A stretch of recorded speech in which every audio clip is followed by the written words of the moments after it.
First off, I feel like it's worth breaking down the only thing that truly matters when we're talking about a potential expansion into a creative endeavor, especially one encompassing several individual series being produced by one of the most prominent independent entertainment companies of the previous and current decade. Yeah, we have to talk about the business side of it all.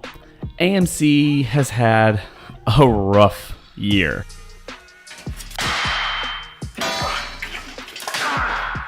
From the end of some of its most prominent series, including Better Call Saul, Killing Eve, and The Walking Dead, the network has recently experienced a few major shakeups, with the company following through with a wide-scale layoff of 20% of its staff earlier this year because, quote, the mechanisms of the monetization of content are in disarray. With company chairman James Dolan recently stating, "It was our belief that cord-cutting losses would be offset by gains in streaming."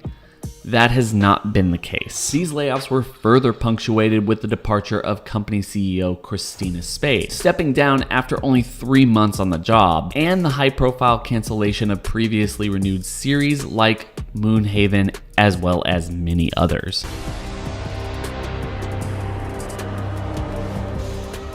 Yeah, I didn't really watch those shows either. Still, this doesn't look good from a business perspective. Of course, the network did find some noticeable successes with the launch of the Immortal Universe in the form of the first season of Interview with a Vampire, as well as the final season of The Walking Dead. At the time of recording this, it is somewhat unclear how the Mayfair Witches will fare during the entirety of its first season, but the reviews are underwhelming to say the very least.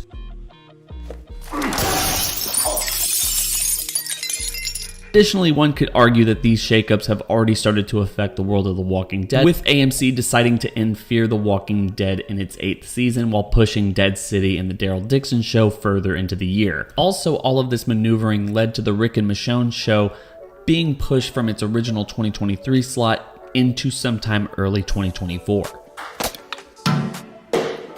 So yeah, that seems like a lot. But before we go on, it's worth mentioning that pretty much every other streaming service experienced some kind of growing pain last year. So AMC isn't the only player struggling. I guess though that the biggest difference is that AMC is still a very small fish in an incredibly big pond. And unlike Netflix, Disney, HBO Max, and maybe Paramount, they kind of need everything to hit, as they have far fewer attempts at the plate. Which kind of leads me to my next point. With AMC being such a smaller fish in this big pond, it would seem to suggest that the network as a whole might get snatched up by a bigger fish like Amazon in the near future. Something like that, or the entire thing falters and its properties are sold piecemeal to the highest bidder. If that happens, I'm assuming that Netflix will come out swinging pretty hard for the rights of the Walking Dead franchise. As a recent survey by Hub Entertainment Research found that of the top 10 pieces of content enticing new subscribers over this past year, The Walking Dead was one of the only properties from Netflix besides The Witcher that was adequately growing the streaming juggernaut subscription numbers, despite faltering in so many other places. Plus, when you consider AMC's plan for canceling The Walking Dead was to eventually regain the streaming rights to the entire series from Netflix, and Netflix's mixed success with finding an original show to adequately replace the hit drama. Right.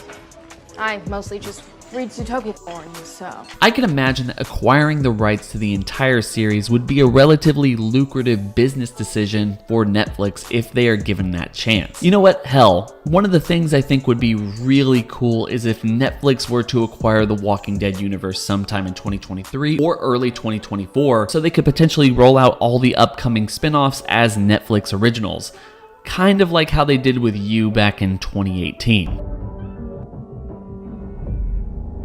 And if they wanted to go just a little bit crazy with it, wouldn't it be really cool if they could recut the 3 upcoming spin-offs into a real season 12? You know, if they could find a way to do that. I think that would be really cool. Although it might not work unless there's